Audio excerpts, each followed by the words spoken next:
저는 오늘 더 에클레시아 6번째 엔타임 처치에 대해서 말씀을 증거하겠습니다. 우리가 교회가 개척되어질 때 7가지 핵심 가치, 우리의 DNA라고도 했고요, 코어 발류라고도 했고요, 이번 시리즈 설교에는 더 에클레시아, 부르심을 받은 자들이라는 이 교회 에클레시아의 정체성, 우리 오메가 교회에게 주신 비전과 부르심에 대해서 시리즈로 설교하고 있습니다. 네, 오늘은 엔타임 처치, 마지막 때를 준비하는 교회가 되자라고 하는 것입니다. 마지막 때라고 할 때 자연스럽게 주의 재림과 연결이 되어 있어요. 재림을 생각할 때 어떤 사람들은 그 재림을 너무 멀리 생각하는 사람이 있어요. 이런 사람들은 신앙생활이 뜨겁지가 않아요. 재림이 너무 멀리 있으니까 내게는 너무 그냥 나이브하게 안일하게 신앙생활을 합니다. 어떤 사람들은 곧 주님, 내일 주님 오실 것처럼 임박한 종말론 세상이 가득해서 집도 팔고 땅도 팔고 완전 여기랑은 완전 극단적으로 당장 오실 것처럼 피지로 전 재산을 팔아서 피지로 옮겨가고 뭐 케냐로 옮겨가고 이런 일도 하는 사람들이 더러더러 있습니다. 그러니까 재림이라고 하는 이 키워드, 마지막 때를 읽는 중요한 키워드입니다. 그러니까 우리 교회가 저는 건강하게 성경적 종말론이 우리 교회 성도들 가운데 있기를 축복합니다. 네. 하나님께 붙들려 쓰임받은 대부분의 믿음의 사람들은요, 주님에 대한, 주님 다시 오심에 대한 갈망함을 갖고 사는 사람들이었어요. 제가 예배할 때 이런 마음을 주님이 부어주셨는데, 오늘 세례 요한 얘기할 건데, 세례 요한이 만일 충남대학교 앞에 유성에 교회를 개척했더라면 지금 유성 오메가교회 모습은 아닐 텐데, 사도 바울이 9년 전에 오메가교회를 개척했더라면 지금 우리 오메가교회 같은 교회보다 더 강력하게, 더 뜨겁게, 더 선교하면서, 더 헌신하면서 갔을 텐데, 이런 생각이 들어서 주님께 죄송했습니다. 그러니까 사도 바울, 세례 요한, 믿음의 사람들을 보면요, 주님 오실 거에 대한 갈망함이 있었어요. 그거에 대한 진정성이 있었어요. 제가 영상을 하나 보여드리겠습니다. 그 지지난주에 이태원에 들어가서 골목골목에서 예배 끝나고 한 20-30명 자원하는 심령들과 함께 가서 이태원 15개국의 젊은이들이 왔고요, 약 158명이 압살을 당하고 참살을 당해서 죽임당했던 그 현장인데, 거기 가서 예배했고, 또 지난주 수요일에도 우리 서울팀들이 가서 예배했는데 그 영상을 좀 보여드리겠습니다.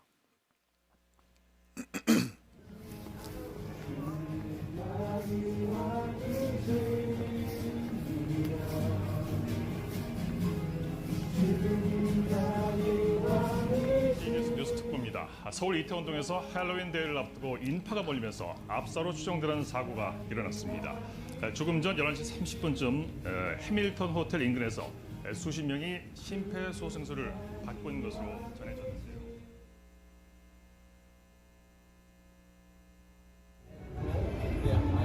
이태원 참사가 있었던 현장입니다.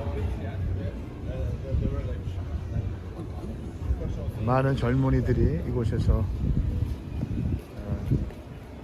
목숨을 빼앗긴 것. Oh my gosh, we can become best friends. Oh my god, we love.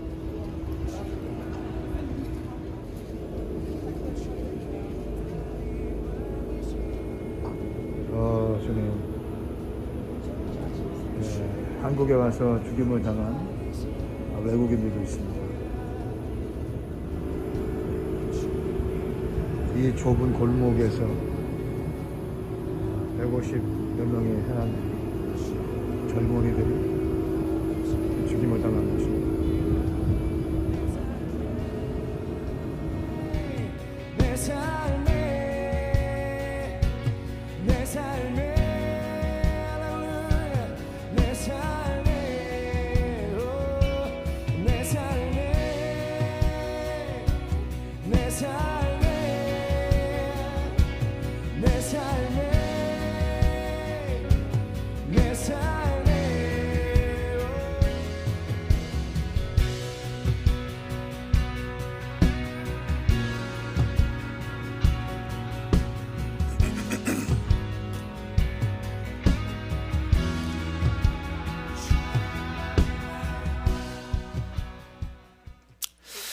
예, 이 영상을 이태원에 가서 예배하면서 우리가 어떤 걸 했냐면 영적 전쟁하고 막 떠나갈쩌다 이렇게 하기보다 또 여기에 있는 사람들은 다 마귀 새끼다 이렇게 생각하지 않았어요. 어떻게 생각했냐면 하나님의 긍휼이 이곳에 부어 주십시오, 주님. 주의 은혜를 부어 주십시오. 이 땅은 주님의 땅입니다. 주님이 왕이셔야 됩니다. 주님만이 높임을 받는 땅이 되어야 됩니다. 이런 고백들을 계속하면서 우리가 예배했습니다. 여러분, 우리가 알고 있는 것처럼 제가 이 자을레 호텔, 아주 클래식한, 제가 너무 호텔에 마음이 들어서 화려하지 않은 호텔인데 아주 좀 정갈했던 호텔이에요. 거기서 그 자을레 오메가 교회 133명의 무슬림 난민 아이들을 우리 교회에 설립하고 우리 교회 성도를 받아들이고, 내가 너무 행복해가지고 호텔에서 있는데 그 소식이 들려온 거예요.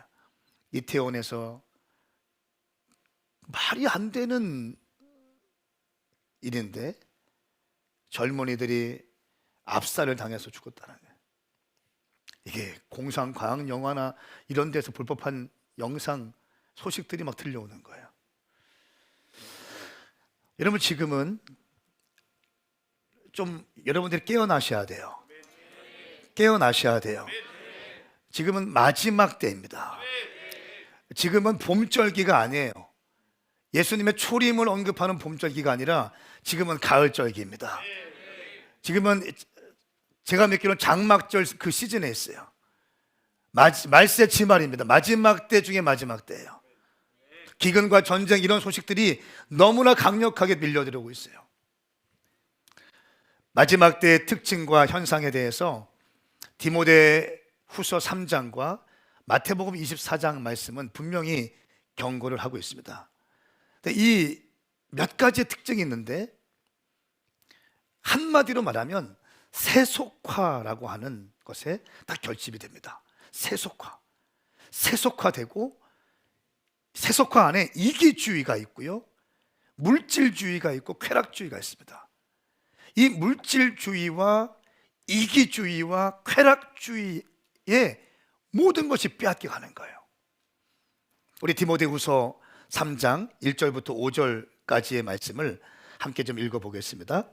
이 말씀은 살아계신 하나님 말씀입니다. 아멘. 시작. 그대는 이것을 알아라. 말세에 어려운 때가 올 것이다. 사람들은 자기를 사랑하고 돈을 사랑하고 잘난 척하고 교만하고 하나님을 모독하고 부모에게 순종하지 않고 감사할 줄 모르고 거룩하지 않고 부정하고 화해하지 않고 남을 헐뜯고 무절제하고 난폭하고 선한 것을 좋아하지 않고 배반하고 무모하고 자만하고 하나님을 사랑하기보다 쾌락을 더 사랑하고 경건의 모양은 있으나 경건의 능력은 인정하지 않게 될 것이다. 그대는 이런 사람들을 멀리하여라. 아멘. 마지막 때는요, 상실의 때입니다. 중요한 영적 가치들이 상실되어 버립니다. 그리고 영적 가치 대신 세속적 가치로 대체되어집니다.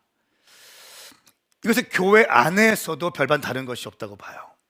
교회 안에도 세속적이고 이기적이고 물질적인 것을 많이 볼 수 있습니다. 성경은 이렇게 말씀하고 있어요.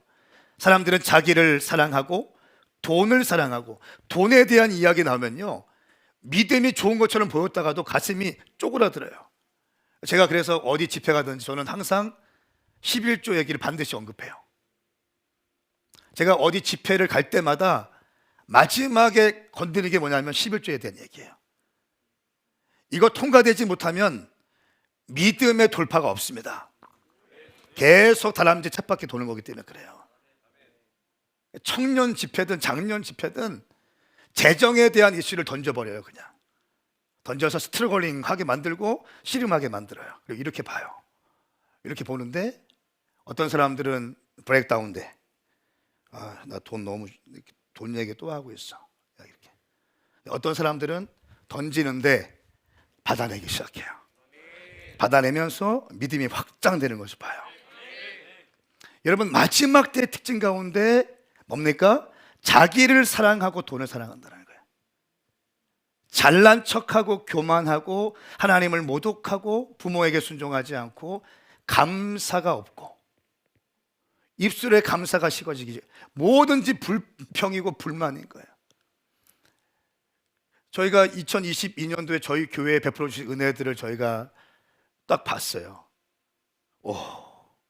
디테일하게 보고 하는데 너무너무 감사한 거예요. 할렐루야. 주님이 행하신 일들이 막 보여지는 거예요. 지금 코로나 시국이고 정말 어려운 시국 아닙니까?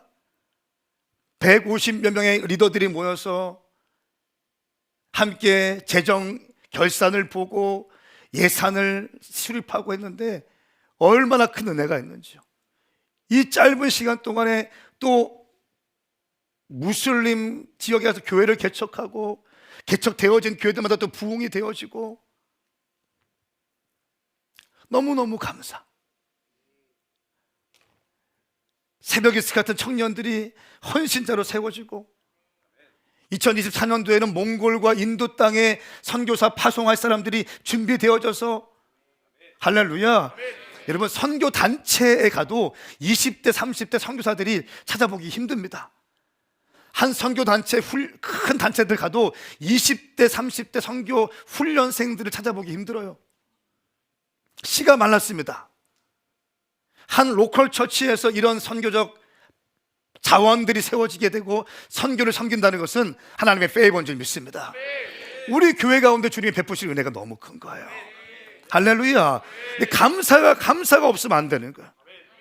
감사가 식어지지 않기를 축복합니다. 무정하고 화해하지 않고 남을 헐뜯고 무절제하고 난폭하고 선한 것을 좋아하지 않고 배반하고 무모하고 자만하고 하나님 사랑하기보다 쾌락을 더 사랑하고, 쾌락주의예요. 이기주의입니다. 또 물질주의에 있습니다. 경건의 모양은 있으나 경건의 능력은 인정하지 않게 될 것이다. 보세요. 그대는 이런 사람을 멀리하여라. 교회 안에서 이런 사람들을 멀리하여라. 여러분 주변에 관계하시는 분들 가운데 이런 사람들 멀리하여라. 하나님의 말씀인 거예요. 하나님은 당신이 믿음의 사람이 되길 바라십니다. 감사의 사람이 되시기 바랍니다. 하나님은 당신이 비전의 사람이 되기를 원하십니다. 상실의 때, 영적 가치, 하나님의 성품들이 상실되어지는 때입니다. 두 번째, 마지막 때는 미혹의 때입니다. 거짓 선지자들이 있습니다. 거짓 예언자들이 있습니다. 마태복음 24장 우리 4절과 5절 말씀 함께 읽겠습니다. 시작. 예수께서 대답하셨습니다. 어느 누구에게도 현혹되지 않도록 조심하라. 많은 사람들이 내 이름으로 와서 내가 그리스도다 하고 주장하면서 많은 사람들을 현혹할 것이다. 아멘. 아멘. 현혹되지 마라. 미혹되지 마라. 그러니까 영분별의 은사가 여러분 가운데 있길 축복합니다. 그러니까 말을 들으면 이 사람이 하나님의 말을 하는가, 혼의 말을 하는가, 육의 말을 하는가 분별할 수 있어야 되는 거예요. 당신 혼의 말을 하는데, 당신 육적인 말을 하는데, 그 주님으로부터 온 말이 아닌데 분별할 수 있어야 되는 거예요. 아멘입니까? 마지막 때에 중요한 것이 분별이에요. 믿음의 은사와 영분별의 은사가 여러분 가운데 있길 축복합니다. 믿음의 은사가 있어야지 돌파할 수 있습니다. 23절, 24절 말씀 시작. 그때 누군가 너에게 보라 그리스도가 여기 있다 또 그가 저기 있다고 해도 믿지 말라. 가짜 그리스도들과 가짜 예언자들이 나타나 놀라운 표적과 기사를 보이면서 가능한 한 선택받은 사람들까지도 현혹할 것이다. 아멘. 아멘. 현혹한다, 미혹한다. 그리스도가 여기 있다 저기 있다. 정확히 분별해야 돼요. 정확히 분별해야 돼요. 저는 어떤 사람과 대화할 때 말을 유심히 들어요. 이 사람이 얘기를 하는데 액면가로는 이렇게 얘기해요. 그런데 그 안에 어떤 심령으로 말하는지를 봐요. 이야기만 듣는 것이 아니라 그 의도를 봐요. 그 워딩을 봐요. 그 느낌을 봐요. 여러분, 미혹되지 않기 위해서는요, 분별력이 있어야 됩니다. 할렐루야. 여러분 가운데 그 은혜가 있기를 축복합니다. 이단들이 할 때 어떻게 합니까? 가장한 천사의 모습으로 해요. 당신을 위하는 것처럼 얘기해요. 결국은 영혼이 무너지잖아요. 온갖 가만히설로 포장을 하고 치장을 하지만 결국 그 안에 들어가면 영혼을 죽이는 거, 교회를 무너뜨리는 거, 그룹핑을 하는 거, 그렇죠? 그룹핑을 해요. 딱 묶어냅니다. 솔타이를 말은 영이고 생명이기 때문에, 잘 들으세요. 말은 영이고 생명이기 때문에 부정적인 말을 들으면 부정적인 영이 확 풀어지기 시작해요. 그 말은 영이에요. 영. 여러분들이 그 믿음의 언어 하는 사람들과 믿음의 경주를 함께 하시길 축복합니다. 그것이 끝까지 달릴 수 있는 비결인 거예요. 믿음의 사람들 보면요, 선이 분명해. 선이 언어 생활에 정확한 결이 있습니다. 혼미하지가 않아요. 감사로 딱 무장되어 있어요. 감사로 영의 기도를 하는 사람들이에요. 그리고 물질 생활에 얽매이지 않아요. 주님께 바치는 것에 대해서 아까워하지 않아요. 이것이 제가 본 믿음의 사람들의 공통점입니다. 사랑하는 여러분, 우리 오메가 교회가 마지막 때에 영 분별의 은사가 있기를 축복합니다. 큰 믿음의 사람이 되길 바랍니다. 두 번째, 마지막 때의 특징은 미혹의 때입니다. 세 번째는 고통의 때입니다.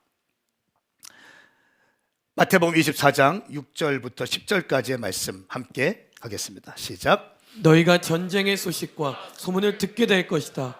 그러나 결코 놀라지 말라. 이런 일이 반드시 일어나야 하겠지만 아직 끝이 온 것은 아니다.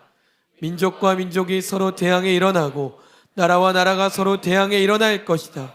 곳곳에서 기근과 지진이 생길 것이다. 이 모든 일은 진통의 시작일 뿐이다. 그런 후에 사람들이 너희를 핍박당하도록 넘겨주고 너희를 죽일 것이며 모든 민족이 나로 인해 너희를 미워할 것이다. 그때 많은 사람들이 시험을 당하고 서로 넘겨주며 미워할 것이다. 아멘. 마지막 때는 고통이 따릅니다. 그래서 강한 영이 있어야 돼요. 영이 강하셔야 됩니다.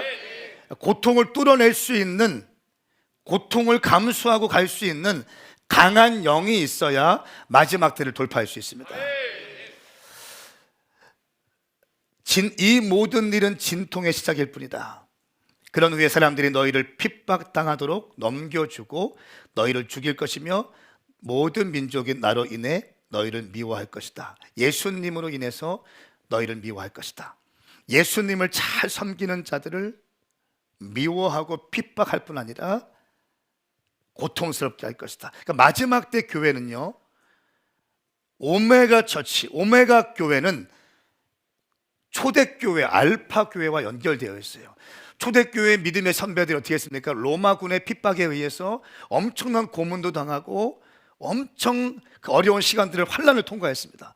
그것처럼 마지막 때 교회 역시 이 고난과 환난을 통과하게 될 것입니다. 성경적인, 그러니까 영이 약해서 여러분 행복하십시오, 여러분 그냥 편하게 신앙생활 하십시오, 어떻게 하든지 여러분들을 부담드리지 않기 위해서 제가 설교하고 있다면 저는 여러분들이 마지막 때 통과하지 못하게, 마지막 때 환난이 왔을 때 통과하지 못하게 어린아이처럼 성도들을 양육하는 그런 목사가 될 거예요. 여러분들에게는 좋은 목사가 될지 모르지만 하나님께서는 볼 때 저를 심판하실 거예요. 왜냐하면 성도님들은 주님 다시 오실 길을 예비하는 자들이어야 합니다. 하나님은 당신이 주 예수 그리스도의 다시 오실 길을 예비하는 그런 성숙한 예수 그리스도의 신부들로 준비되길 원하십니다. 고통이 온다는 것입니다. 네 번째 마지막 때의 특징은 무심의 때입니다. 많은 사람들의 사랑이 식어져 갑니다. 마태복음 24장 12절 말씀에 불법이 더욱 많아져 많은 사람들의 사랑이 식어져 갈 것이다. 식어져 갈 것이다. 사랑이 식어진다. 배반하고 무모하고 자만하고 하나님 사랑하기보다 쾌락을 더 사랑하고 무심한 거예요. 왜요? 이기적이니까. 그렇죠? 무심해요. 그러니까 철저하게 자기중심적인 거예요. 그러니까 성숙이라는 건 뭡니까? 나를 바라보는 게 아니에요. 성숙은 뭐예요? 가정을 바라보는 거예요. 성숙은 뭡니까? 공동체를 바라보는 거예요. 성숙은 뭡니까? 국가를 바라보는 거예요. 성숙은 뭐예요? 열방을 바라보는 거예요. 미성숙하면 뭡니까? 계속 여기만 갇혀있어. 내 안에 갇혀있어. 자기중심적인 거예요. 계속 내 가정, 내 새끼, 내 재정, 내 사업. 그러니까 이거 괜찮은데 여기에만 머물러 있는 것은 주님의 뜻이 아닙니다. 아멘. 좀 크게 합시다. 여기에 멈춰 있는 건 주님의 뜻은 아니에요. 당신의 뜻이에요. 하나님은 당신이 더 크게 확장되기 원하십니다. 성숙한 그리스도인이 되기 원하십니다. 내 가정을 사랑하지만, 내가 남편의 역할을 하지만, 아내의 역할을 하지만, 가정에서 제사장의 역할을 하지만 공동체를 세울 수 있는 성도가 되길 원하십니다. 교회를 세울 수 있는 교인이 되기 원하십니다. 여러분이 가는 곳마다 도시가 바뀌고 일터가 바뀌고 캠퍼스가 바뀌고 영혼들이 바뀌어지는 영향력 있는 하나님의 사람이 되기 원하십니다. 우리 교회가 우리 건물만 세우는 것이 아니라 우리 교회가 열방을 섬기는 교회가 되기를 원하십니다. 이것이 아버지의 뜻이에요. 이것이 아버지의 뜻이에요. 이것이 아버지의 뜻이에요. 근데 무심하죠. 무심하죠. 제가 너무나 감사했던 거, 지난주 체코 프라하에서 오신 그 선교사님이 말씀을 듣는데, 그분이 우크라이나 전쟁 가운데 난민들을 섬기는 분이세요. 프라하에서 사역도 하시지만 9월달 10월달 집회 가기로 했는데 독일과 체코의 집회 컨퍼런스로 들어가는데 우크라이나 난민을 섬긴다는 거예요. 저희가 난민을 또 거기 섬기기로 했거든요. 그러면서 주님께서 개척할 때부터 저에게 주셨던, 우리 공동체에게 주셨던 기도 제목 뭔지 아세요? 열방의 고아와 과부를 섬기는 교회가 되게 하십시오. 개척할 때 재정을 받지 못할 때예요. 학자금 대출도 못 갚을 때예요. 평소에 점심이 라면이었어. 정말이에요. 라면 질리면 우리 2부 예배 건만치는 박연정 자매가 밥을 해요. 상추를 사와, 마트에 가서 상추를 잘라 고추장 사고 참기름 해가지고 한 5-6명이 같이 비벼 먹었던, 이 싸니까. 그죠, 전사님? 같이 했으니까. 그럴 때도 열방의 고아와 가부를 섬기게 해주십시오. 근데 가만히 보니까 레바논 난민, 시리아 난민들을 저희가 섬기게 됐죠. 또 김태현 목사님 이집트 들어가시면 수단 난민 섬깁니다. 섬기시죠? 우크라이나 난민 섬기게 되죠. 우리가 기도한 것들이 그대로 이루어지는 것을 볼 수 있습니다. 사랑하는 여러분, 입을 넓게 여십시오. 그리고 내 중심에서 이 주님에 대한 사랑을 확장을 하시길 축복합니다. 내 중심의 신앙생활은 미성숙한 거예요. 교회를 볼 수 있어야 돼요. 내 말 한마디에 교회가 세워지는가, 교회에 아픔을 주는가. 내 말 한마디에 옆에 있는 DNA가 믿음이 증가되는가, 믿음이 식어지는가. 그럼요, 매우 중요한 겁니다. 할렐루야. 다섯 번째는 마지막 때, 특히 다섯 번째, 침체의 때입니다. 침체. 생명력은 식어지고 영적인 안일함에 빠지게 됩니다. 영적인 침륜 가운데 빠지게 돼요. 디모데후서 3장 3절부터 3장 1절부터 2절까지의 말씀을 함께 읽겠습니다. 시작. 디모데후서 3장 1절 2절. 그대는 이것을 알아라. 말세에 어려운 때가 올 것이다. 사람들은 자기를 사랑하고 돈을 사랑하고 잘난 척하고 교만하고 하나님을 모독하고 부모에게 순종하지 않고 감사할 줄 모르고 거룩하지 않고. 이런 영적인 분위기가 되니까 생명력은 점점 죽어듭니다. 그리고 늘 부정적이 되고 감사를 모르게 되고 하니까 계속 침륜에 빠지게 되는 거예요. 여러분, 교회는요, 뜨거운 기도가 살아있어야 됩니다. 말씀이 살아있어야 됩니다. 신앙생활 가운데 가장 중요한 신앙생활의 원칙이 뭔지 아세요? 교회 중심의 신앙생활이에요. 이거 놓치면 신앙 무너집니다. 제가 많이 알고 있잖아요. 제 주변에 많은 각 단체들 대표들 열방이들 다 알고 있는데, 성전 중심의 신앙생활이 무너지면 다 붕붕붕 떠 있습니다. 그냥 뿌리를 못 내려 계속 왔다 갔다 하는 거예요. 영적 고아로 전락하고요, 가나안 성도로 전락하더라고요. 사랑하는 여러분, 교회를 사랑하기를 축복합니다. 아멘입니까? 제가 지금 계속해서 교회 중심의 신앙생활을 강조하고 있어요. 마지막 때는 이것이 필수적입니다. 이걸 놓치면 신앙생활 제대로 할 수 없습니다. 마태복음 25장 말씀에 주인이 대답했습니다. 이 악하고 게으른 종아, 내가 심지 않은 데서 거두고 씨 뿌리지 않은 데서 곡식을 모은다는 것을 안단 말이냐. 심은 대로 거둔다는 거예요. 영적인 것을 심지 않으니까 영적인 것은 계속 피폐해지는 거예요. 계속 육적인 것만 심는 거예요. 혼적인 것만 심는 겁니다. 그러니까 혼만 발달하기 시작해요. 심지어 교회에서도 영적인 것을 가르치지 않습니다. 혼적인 것을 가르쳐요. 그러니까 교회 자체가 혼적으로 바뀌고 육적으로 바뀌기 시작하니까 점점 생명력은 식어지게 되는 거예요. 어떤 남선교회 1년 연중 계획이 딱 두 가지 있더라고요. 교회 페인트 한번 칠하고 복날에 보신탕 먹고.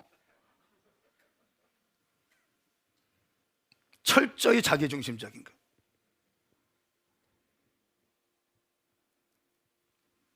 생각하세요. 지금 주님이 어떤 모습을 원하시는지. 반면에 마지막 때 다시 오실 길을 예비하는 교회들의 특징 몇 가지가 있습니다.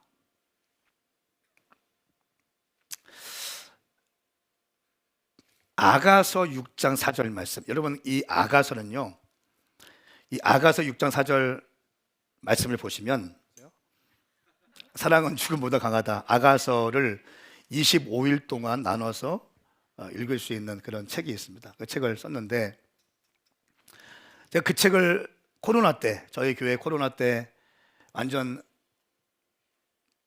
이렇게 딱 멈추게 되면서 성도님들과 아가서를 가지고 말씀을 쭉 나눴어요.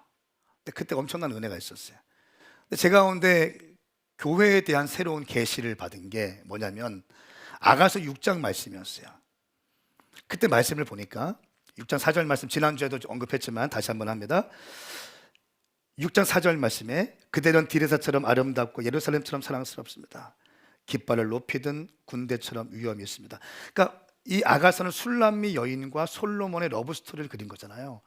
예수님과 오늘날 성도, 또 교회와 하나님과의 사랑의 이야기를 그린 책인데, 엄청난 시험을 당한 그 술람미 여인이 그럼에도 불구하고 예수 그리스도를 향해서 변하지 않는 눈빛으로 한결같은 모습을 가지고 걸어오는 모습을 묘사했습니다. 어떻게 말하냐면 디르사처럼 아름답고 예루살렘처럼 사랑스럽습니다. 아름답고 사랑스럽습니다. 깃발을 높이던 군대처럼 위험이 있습니다. 약간 좀 뭔가 맞지 않아요. 사랑스럽고 아름답고 위험이 있고 군대가 나오고요. 마지막 때 성도들의 신앙의 정체성이 저는 이것이 돼야 된다고 믿고 있습니다. 그러니까 신랑을 사모하는 신부이지만 강력한 믿음의 장군으로 세워지는 거예요. 그러니까 주님 예수 그리스도를 향한 사랑으로 가득 차 있는 거예요. 절절절 거리는 거예요. 예수님에 대한 사랑으로 막 가슴이 벌렁벌렁 거리는 거예요. 어쩔 줄을 몰라 하는 거예요. 주님 사랑해서 어쩔 줄을 몰라 하는 거예요. 그런데 어떤 시련과 어떤 아픔과 어떤 환란이 온다 할지라도 깃발을 높이던 군대처럼 위험이 있는 거예요. 아멘. 이것을 하기 위해서는 강한 영이 있어야 되고 맑은 영이 보여져야 되는 거예요. 마지막 때로 뚫어내려면 강한 영이 있어야 되고요, 맑은 영이 부어져야 되는 거예요. 디르사의처럼 아름답고 사랑스럽습니다. 깃발을 높이던 군대처럼 위험이 있습니다. 솔로몬이 술람 여인에게 하는 말이에요. 그대가 바라보는 두 눈은 나는 감당할 수 없으니 그대의 눈을 돌려주세요. 이 반어법을 하지 않습니까? 그 아름다운 사랑의 눈빛으로 환란을 통과하는 모습을, 오직 예수님만을 향해서 달려오는 그 모습을 볼 때 너무 눈부셔서 쳐다볼 수가 없다는 거예요.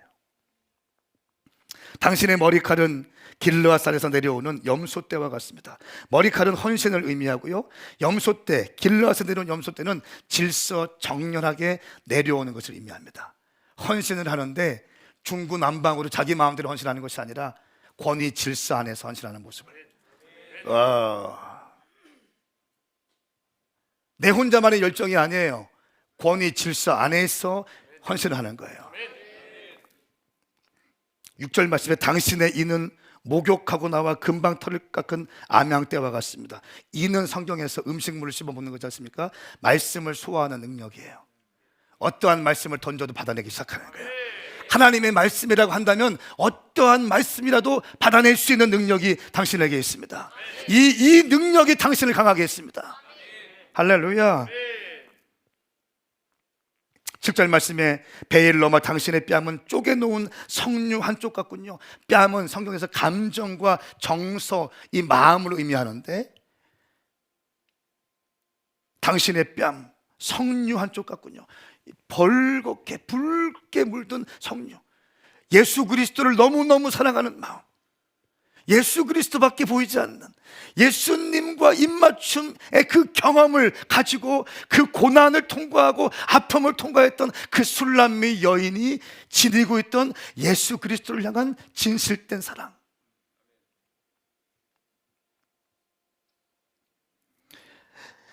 (60명의) 왕비가 있고 80명의 후궁이 있으며 궁녀들은 수도 없이 많지만, 와, 9절 말씀 보세요. 내 비둘기, 내 비둘기. 비둘기의 눈은 초점이 하나로 되어 있어요. 원 포인트인 거예요.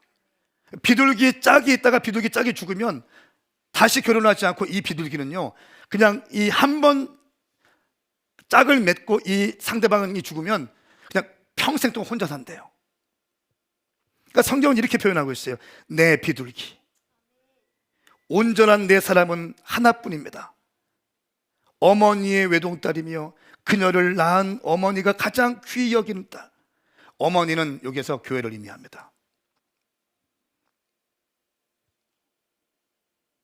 어머니의 외동딸, 그녀를 낳은 어머니가 가장 귀히 여기는 딸. 와, 하나님의 몸된 교회가 그 사람을 보면 가장 귀하게 여기는 거예요.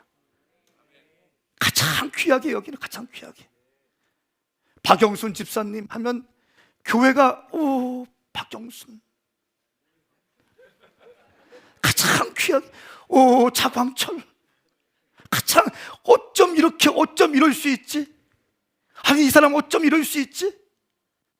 가장 귀히 여긴, 오, 유동호 갑자기 이렇게 교회가 낳은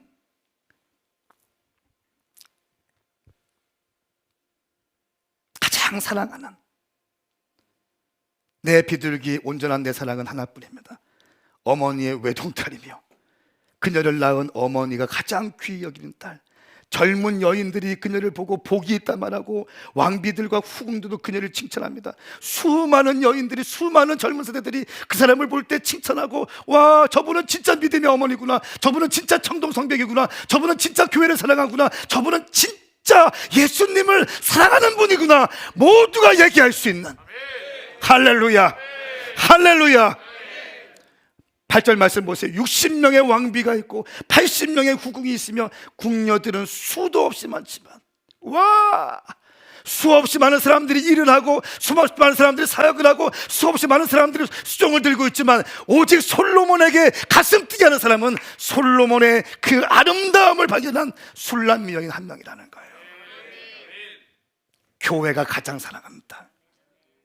사랑하는 여러분, 교회를 어머니로 섬기지 않는 자는 하나님을 아버지라고 부를 수 없는 자격이 없다는 것을 기억하십시오.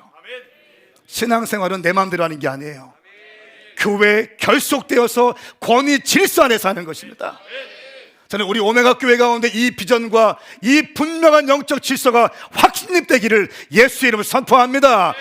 이래야 강해지고 돌파할 수 있습니다. 그러면서 10절 말씀에 새벽처럼 찬란하고 달과 같이 아름답고 해처럼 빛나며 깃발을 높이 든 군대처럼 위엄 있는 여자는 누구일까요? 마지막 때 교회의 모습이에요. 새벽처럼 찬란한 거예요.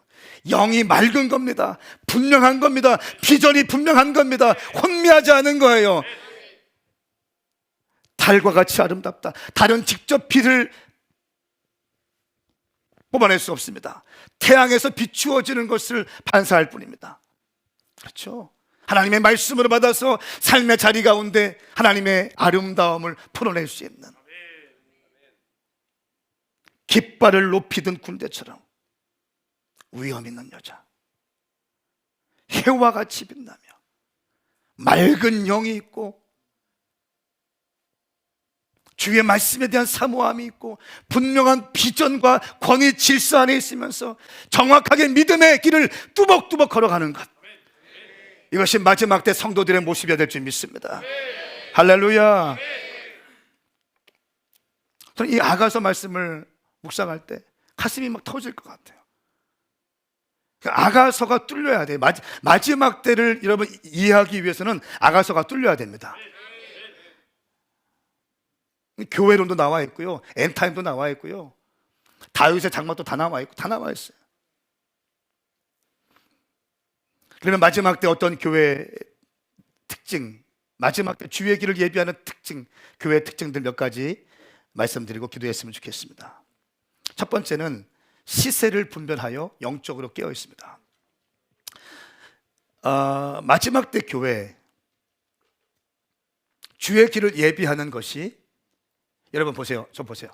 자, 주님이 원하시는 교회가 어떤 모습일까요? 그냥 우리끼리 좋은 건물 짓고, 우리끼리 때 되면 맛있는 거 소고기국도 해먹고 펜트칠도 하고, 우리끼리 어디 여행도 다니고, 가을 되면 단풍놀이도 가고, 뭐 이런 걸까요? 아니면 주님이 원하시는 건 뭘까?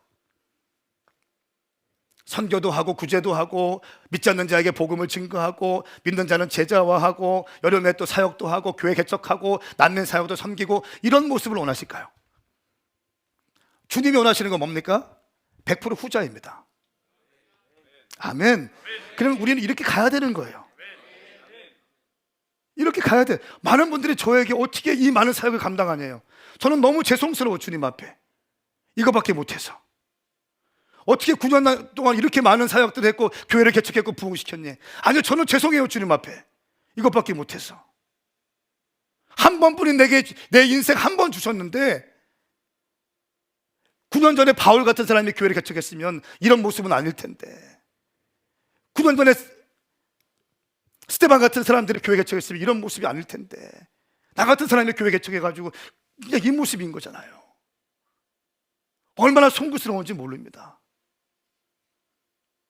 얼마나 죄송스러운지 몰라요, 주님 앞에. 여러분, 한 번뿐인 우리의 인생, 우리 위해서 생명을 주시고 우리 영원히 저주받아 죽을 수밖에 없는 우리 인생이잖아요. 영원한 저주 가운데 지옥불에 갈 수밖에 없는 우리 인생인데, 예수님께서 우리 찾아오셔서 우리의 모든 죄를 닦아주시고 조여주시고 기름칠해 주시고 흠없다 하시고 너는 내 아들이라 말씀하여 주시고, 할렐루야. 여러분, 이 말씀을 보세요. 아가서 말씀 보세요. 이 사람, 이 솔로몬 옆에 60명의 왕비가 있고 80명의 후궁이 있고 궁녀들은 수도 없지만 비둘기, 내 비둘기, 내 비둘기, 나로 향해서 초점이 고정되어 있는 내 비둘기 술람 여인은 너 한 사람이구나. 내가 가장 사랑하는 사람, 내가 가장 사랑하는 사람. 왜 그렇습니까? 이 술람 여인은 예수 그리스도를 향해서 불타오르고 있거든요.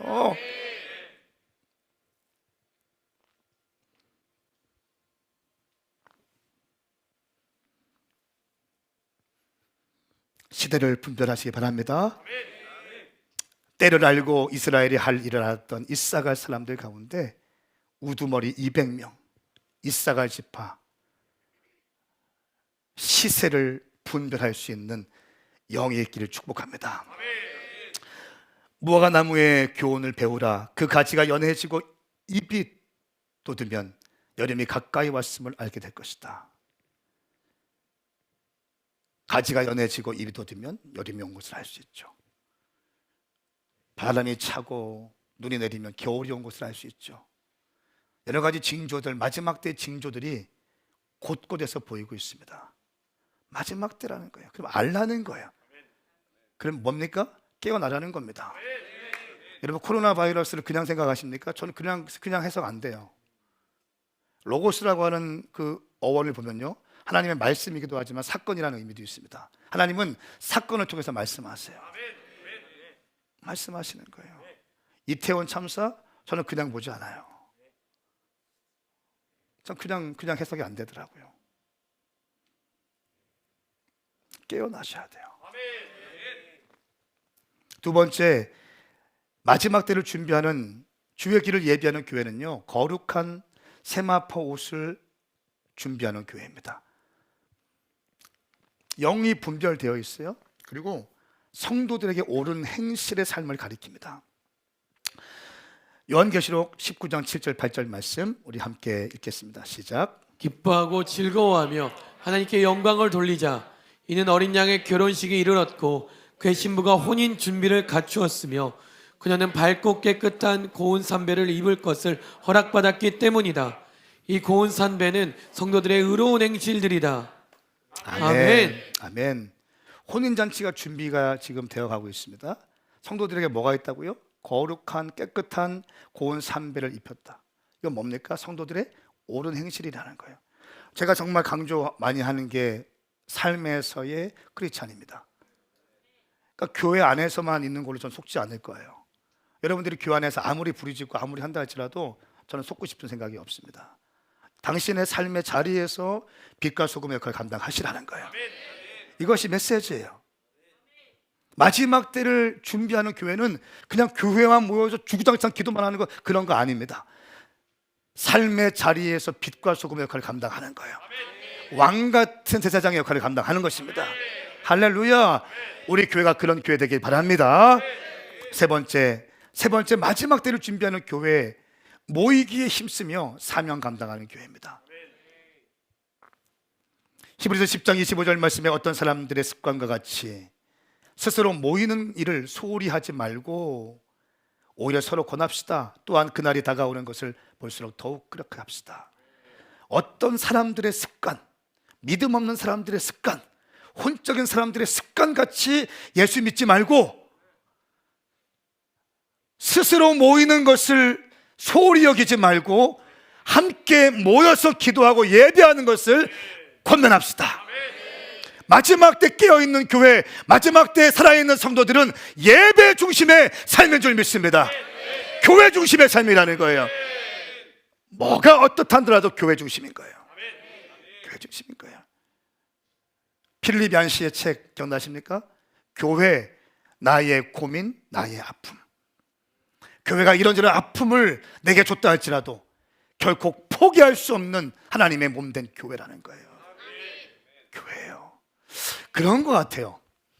우리 할머니 때, 또 우리 어머니 때는 교회가 이러쿵저러쿵 해도 한번 교회 딱 정하면 그냥 동의 되든 동의 안 되든 그냥 가. 그죠? 어제 장로님께서 우리 리더십 하는데 기도하시는데 우리가 너무 큰 감동이 있었어. 어떤 거였냐면 이 교회가 내 교회를 받아들이게 하여 주십시오. 여기저기 좋은 교회, 어떤 사람들은 기름 부으심 있는 교회, 어떤 사람은 축사가 있으면 축사하는데 우르르 몰려갑니다. 기적이 있으면 기적 우르르 몰려갑니다. 또 내 성향과 맞는데 우르르 몰려갑니다. 그런 거 말고 이 교회가 내 교회가 되게 하여 주십시오. 이 교회를 위해서 울고 책임을 다할 수 있는 우리가 되게 하여 주십시오. 이렇게 기도하는데 얼마나 감사하던지, 얼마나 감사하던지요. 모이기를 피하는 자들의 습관이 있습니다. 사랑하는 여러분, 여러분들이 주일 예배뿐 아니라 오늘 리얼 크리스천 집회에 참여하시길 축복합니다. 금요기도에 나오셔서 기도하시기 바랍니다. 더 열정 있는 분들 새벽을 깨우시기 바랍니다. 모여서 기도하십시오. 큰 믿음 갖고 싶습니까? 기도하십시오. 강한 믿음 갖고 싶습니까? 기도하십시오. 주님과 동행하고 싶습니까? 기도하십시오. 기도하는 거예요. 모이기에 힘쓰는 것입니다. 혼적인 메시지가 있는 것이 아니라 영의 메시지가 풀어지고 있잖아요. 기도하는 거예요. 제가 가장 행복할 때가 언제인 줄 아세요? 새벽에 젊은이들이 여기에 무릎을 쫙 꿇고 기도할 때예요. 얼마나, 이것이 우리 교회 자산입니다. 이것이 우리 교회 미래인 거예요. 기도하고 말씀을 선포하고 복음 전도하고 금식하니까 교회가 성장되어지는 거예요. 혼적이면 성장되지 않습니다. 인간들의 필요와 인간들의 감정에 만족은 될 수 있지만 하나님의 교회는 그렇게 성장되는 것이 아니라 영적으로 나아갈 때 교회는 성장되어지는 것입니다. 왜? 아버지가 기뻐하시니까. 사람이 기뻐하는 것이 아니라 하나님께서 기뻐하시는 교회, 그 교회에 대한 갈망이 있기를 선포합니다. 이런 사람들이 우리 교회 리더가 돼야 되는 거예요. 시세를 분별하는 교회, 거룩한 세마포로 옳은 행실을 하는 성도들, 모이기 힘쓰며 예배 중심의 신앙생활, 사명 감당하는 교회. 아가서 말씀을 다시 한번 넘어갑니다. 8장에 보면요, 이런 독특한 표현이 있습니다. 8장 11절 말씀, 12절 말씀에 솔로몬께서는 바알 하몬의 포도원을 가지셨는데 가꾸는 자들에게 그 포도원을 맡겨두셨고 그들이 열매값으로 은 1,000세겔을 가져오도록 하셨습니다. 그러니까 솔로몬이 바알 하몬 포도원을 맡기시면서 이 맡는 자들에게 은 1,000세겔을 가져오도록 맡기신 거예요. 이거는 우리에게 주신 사명이라고 볼 수 있습니다. 하나님께서 요구하시는 거예요. 그러니까 사명이라는 게 있다는 거예요. 여러분, 그냥 내 혼자 행복하고 이게 아니라는 거예요. 각 사람들마다 사명이 있다는 거예요. 각 교회들마다 부르심이고 사명이 있다는 것입니다. 은 1,000세겔은요, 천은 성경에서 완전수예요. 완전수. 그러니까 무슨 말이냐면 완전한 열매, 완전한 사명이 감당되어지기 원하시는 겁니다. 그러면서 12절 말씀에 그러나 내 포도원은 내 마음대로 할 수 있으니 솔로몬이요 당신을 위한 1,000세겔이 있습니다. 그러니까 지금 술람미 여인이 솔로몬이 원하는 만큼의 사명을 감당해서 1,000세겔을 갖다 드립니다. 와, 사명 감당했어요. 그런데 이 미성숙했던 솔로몬이 지금 어느 단계로 올라가냐면 포도원을 가꾸는 사람들을 위한 200세겔이 있습니다.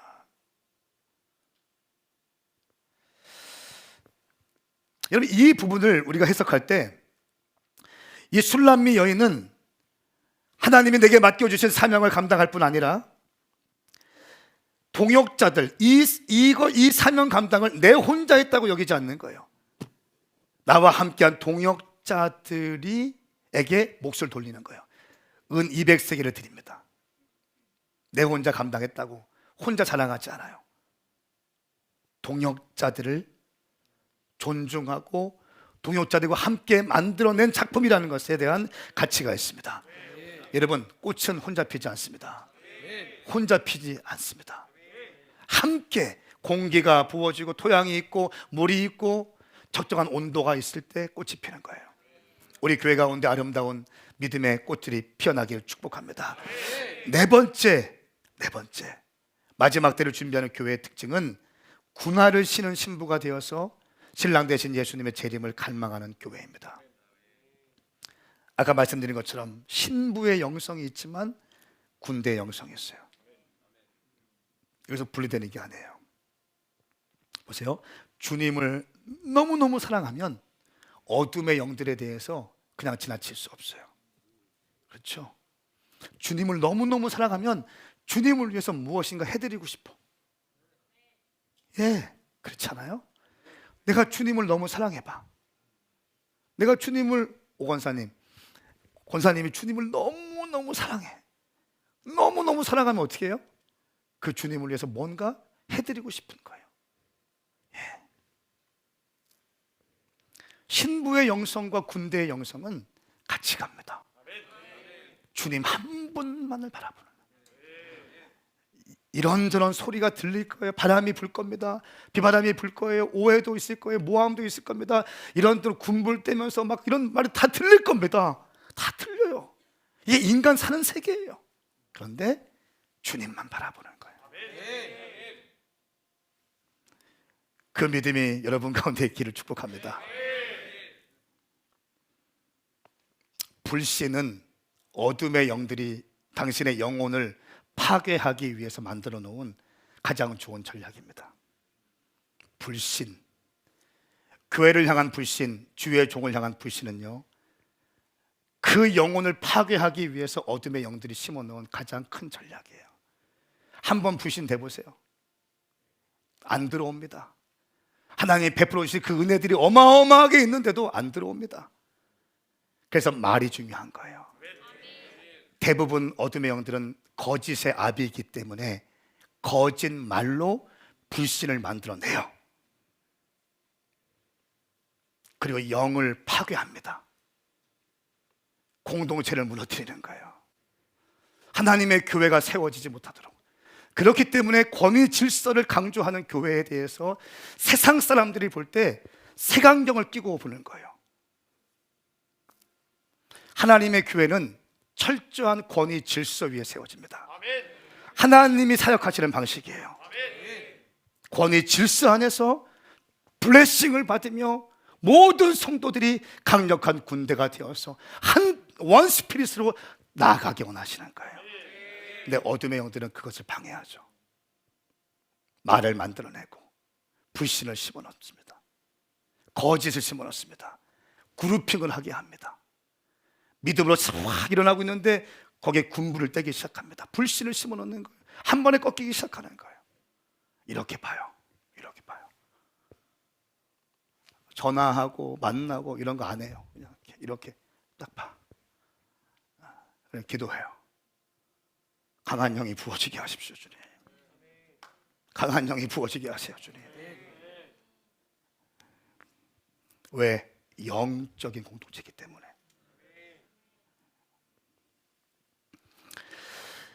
영상을 제가 하나 보여드리겠습니다. 그리고 기도하기 원하는데요. 이 영상은 영화 가나의 혼인잔치, CBS에서 아주 재림에 대한, CBS가 그래도 약간 레프스 쪽이지만 신천지와 싸움했던 것은 참 인정할 만해요. 그래서 근데 또 그러면서 이 재림에 대한 이슈들, 마지막 때에 대한 이슈들을 잘 이렇게 배급을 받아서 영상을 좀 만들었는데 한 5분 정도 됩니다. 마지막 때에 대한 이해가 여러분 생기기 원합니다. 영상을 좀 보십시오. 신부는 신랑이 데리러 올 때를 위해 항상 기다리고 준비해야 합니다. The bride then takes the next year to put together a wedding dress and other accoutrements for the particular wedding. She's got to buy with her bridesmaids all kinds of pieces of cloth. 아름다운 결혼 예복을 준비해야 하죠. 하지만 그것으로 끝이 아닙니다. 결혼 예복이 완성되더라도 신부는 항상 그날을 대비하며 순결한 마음으로 신랑을 기다려야 합니다. 아무리 오래 걸려도 말이죠. 이때부터 상황이 흥미로워집니다. 당시 갈릴리에서는 아버지 집에서 열리는 피로연을 준비하는데 약 1년이 걸린다고 알려져 있습니다. 하지만 최근 발견된 증거는 우리에게 큰 충격과 함께 재림에 대한 새로운 시각을 제공합니다. 바로 결혼식의 모든 과정을 준비하면서도 신랑과 신부는 물론 그 누구도 결혼식 날짜를 모른다는 것입니다. 놀랍지 않으세요? Her life was pure. She was slept in her wedding dress. Her bridesmaids were dressed in their white linen garments, and they were ready to help her out should the bridegroom come, which he was coming unexpectedly at an hour she didn't know, so that she could be ready to meet him. They will do that in the middle of the night for a reason, is to basically declare that it can happen when everybody else are not necessarily ready. It is deliberate, and that's why only the people that have an active part in the wedding are excited and are ready, but those that are not are they're asleep. 신랑이 동네방네 나팔을 부네요. 이는 신부뿐만 아니라 결혼식에 초대된 하객을 깨우기 위해서죠. 이미 준비된 자들만이 곧바로 일어나 따라갈 수 있습니다.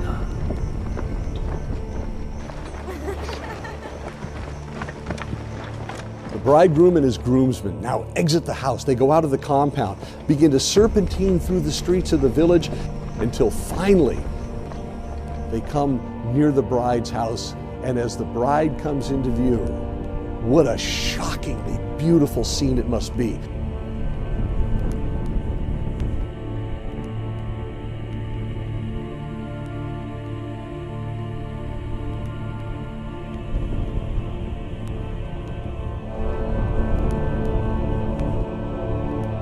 기나긴 준비 시간과 기다림이 끝나고 드디어 신랑과 신부는 재회합니다.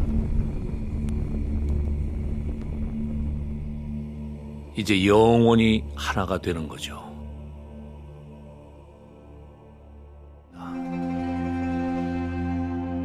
결혼식을 예비하며 나팔 소리를 들은 모두가 한밤중에 피로연에 참석합니다.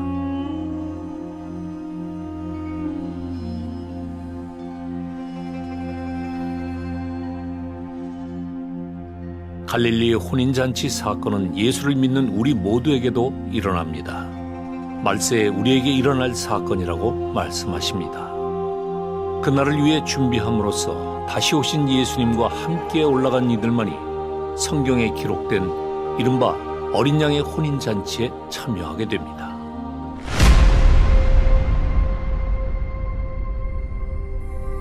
한편 재림을 믿지 않는 자들에게는 경고하십니다.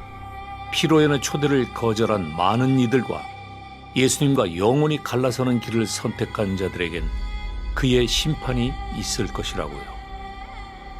When they get to the Father's house, everybody piles into the compound now, and the feast is set and ready to go, and the door is shut behind them. And no one leaves, and no one comes in for 7 days and nights. 갈릴리의 혼인잔치에서 한 번 닫힌 문은 절대 열리지 않습니다. 그날의 진노가 오기 전에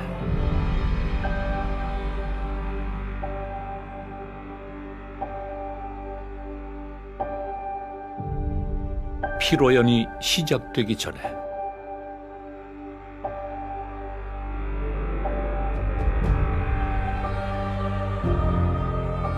휴거가 일어나기 전에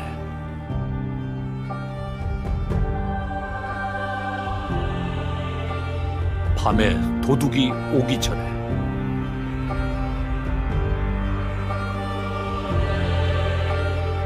이 모든 것이 시작되기 전에 예수님께서 당신에게 언약의 잔을 건넬 때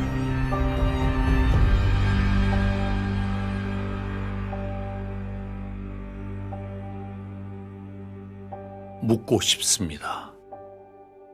당신은 그 찬을 받으시겠습니까?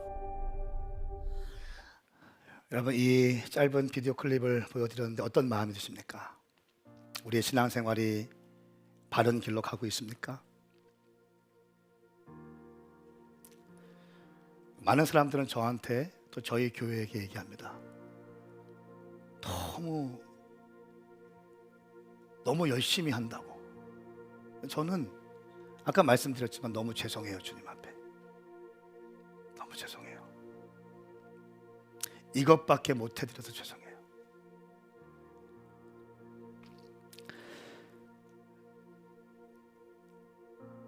마태복음 3장 말씀의 세례 요한이 이렇게 주의 길을 예비합니다. 회개하라, 하늘나라가 가까이 왔다. 세례자 요한은 바로 예언자 이사야가 말했던 그 사람입니다. 광야에서 외치는 사람의 소리가 있다. 주를 위해 길을 예비하라. 주의 길을 곧게 해라. 요한은 낙타털옷을 지어 입고 허리에는 가죽띠를 둘렀고 그리고 메뚜기와 들꿀을 먹고 살았습니다. 회개를 외치면서 재림을 준비하며 주의 길을 예배하라고 외치고 있고 메뚜기와 석청을 먹었다. 안락한 삶을 살았다는 것이 아니에요. 안락함이 아니에요. 잘 들으세요. 안락함은 마지막 때 어둠의 영들이 성도들에게 심어주는 가장 큰 적입니다. 물론 우리 주님이 행복하길 원하십니다. 즐겁길 원하세요. 그런데요, 안락함과 안일함과 나태함이 있으면 안 돼요. 낙타로 옷을 지어 입고 허리띠에 가죽을 메뚜기와 들꿀을 먹고 자랐다. 뭡니까? 와일드 스피릿. 야성이 살아있는 거예요. 저는 우리 교회가 야성이 있는 교회가 되길 바라요. 작년들, 이 일부 예배 작년들 오셨지만 저는 제 목회 방향성은 끝까지 청년들을 향해 갈 겁니다. 아멘 하십시오. 여러분들이 그거 어떻게 감당할 수 있습니까? 여러분들이 성숙하셔야 감당할 수 있어요. 성숙하지 않으면 힘들걸요? 성숙하셔야 감당할 수 있어요. 와일드 스피릿. 계속 교회를 개척하고 난민들을 섬겨내고 무슬림 진영을 흔들어내고 계속해서 주님 다시 오실 때까지. 세례 요한이 이렇게 얘기합니다. 7절 말씀에 여러 바리새파 사람과 사두개인 사람들이 세례를 베풀고 있는 것으로 몰려오는 것을 보고 요한이 말했습니다. 독사의 자식들아, 누가 너희더러 다가올 진노를 피하라고 하다냐. 회개에 알맞은 열매를 맺으라. 형식적 종교인들, 안일함에 빠져있고 위선에 빠져있는 종교인들, 경건의 모양은 있지만 경건의 능력을 인정하지 않는 자들에게 세례 요한이 회개에 합당한 열매를 맺으라 라고 외칩니다. 사랑하는 여러분, 이 세례 요한은 이사야 40장 3절 말씀, 이 말씀 한 절에 자기의 인생을 꽂는 겁니다. 이사야 40장 3절 말씀에 말씀을 좀 띄워주십시오. 한 소리가 있다. 광야에 여호와의 길을 내라. 사막에 우리 하나님께서 오실 큰 길을 곧게 닦으라. 할렐루야. 이 이사야서에서 선포되어진 예언적 메시지가 자기의 데스티니 것을 알고 있었어요. 자기의 인생의 부르심인 걸 알고 있었어요. 그래서 이 사람은 안락함을 다 포기하고 이 이사야 40장 3절 말씀에 이 인생을 꾸겨서 넣기 시작하는 것입니다. 내 인생을 이 말씀 한 절에 갈아서 넣기 시작하는 거예요. 이것이 주님의 길을 예비했던 이사야의 모습인 거예요. 사랑하는 여러분, 한 번뿐인 인생, 정신을 차리십시오. 정신을 차리십시오. 정신을 차리십시오. 주님을 향하세요. 깨어 있으셔야 됩니다. 저는 지금 임박한 종말론적인 메시지를 하는 게 아닙니다. 성경적 재림의 신앙에 대해서 말씀하고 있습니다. 이 시간 기도할 때 주님, 내 가운데 그 은혜를 부어주시옵소서. 우리 이 시간 주의 이름 삼창 부르고 기도합니다. 주여, 주여, 주여.